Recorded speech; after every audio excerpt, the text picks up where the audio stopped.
সংসদের সংরক্ষিত নারী আসনে সদস্য মনোনয়নে চূড়ান্ত বাছাই প্রক্রিয়ার শেষ দিনে সাক্ষাৎকার নেওয়া হচ্ছে সাংগঠনিক ৫ বিভাগের প্রার্থীদের। দ্বিতীয় দিনে দলের চেয়ারম্যান ও প্রধানমন্ত্রী ইন্টারভিউ নিচ্ছেন প্রার্থীর। মনোনয়ন প্রত্যাশীদের দাবি, ত্যাগীরাই পাবেন মূল্যায়নের সুযোগ। আদিত্য মামুনের report. Colour expert dark sap এবং মাইল্ড অন হ্যান্ডস টেকনোলজি সমৃদ্ধ অরিক্স অ্যাডভান্স ডিটারজেন্ট পাউডার, আপনার লন্ড্রি এক্সপার্ট।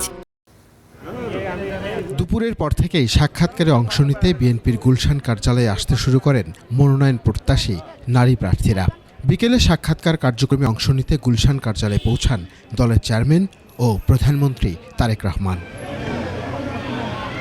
৯৪৫টি মনোনয়ন ফর্মের মধ্যে শুক্রবার সাংগঠনিক ৫ বিভাগে ৪০০ জনের সাক্ষাৎকার নেয়ার পর শনিবার দ্বিতীয় ধাপে শুরু হয় ঢাকা, চট্টগ্রাম, কুমিল্লা, ময়মনসিংহ ও সিলেট বিভাগের ৫৪৫ জনের সাক্ষাৎকার। ওনারা যাচাই বাছাই করবেন, করে দেখবেন যাকে যোগ্য তাকেই দিবেন। আমি মনে করি যদি বহির্বিশ্বে একজনকে দেওয়া হয় সেটা আমি পাবো, এটা আমার নিজের প্রতি আস্থা। বিগত সময়ে আন্দোলন সংগ্রামে নেতৃত্ব দানকারীরাই সংরক্ষিত আসনের সদস্য হওয়ার দৌড়ে এগিয়ে থাকবেন বলেও মনে করেন তারা। আমি দলের জন্য কাজ করেছি, বিগত ১৭ বছর আন্দোলন সংগ্রামের সামনে সারিতে দাঁড়িয়ে থেকে কাজ করেছি। আমি যদি মূল্যায়ন না পাই, আমি কেন আমার সন্তানকে যেতে দিব, কিংবা আমি কেন যাব?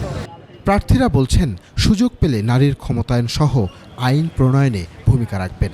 আমাকে যদি সংসদে নিয়ে যাওয়া হয়, ক্ষমতার ভিত্তিতে না, আমি দায়িত্বের ভিত্তিতে আমি সাধারণ জনগণের জন্য আমি কাজ করব। বেগম খালেদা জিয়াকে 3.5 বছর একটা প্রমিস করেছিলাম, আমি খালেদা জিয়া হব। অথবা খালেদা জিয়া হতে পারবো না, বাট তখন যেহেতু আমি বলতে পেরেছি অতটুকু। সো ইনশাল্লাহ দেশের জন্য দেশনেত্রী যেরকম হয়েছে উনি, আমি দেশনেত্রী হতে চাই।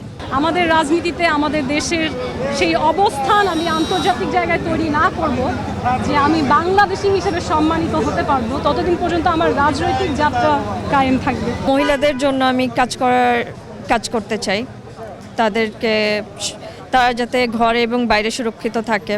সংসদের আসন অনুযায়ী বিএনপি নেতৃত্বাধীন জোট পাবে ৩৬টি সংরক্ষিত আসন। চূড়ান্ত প্রার্থীদের প্রতীক বরাদ্দ দেওয়া হবে ৩০ এপ্রিল।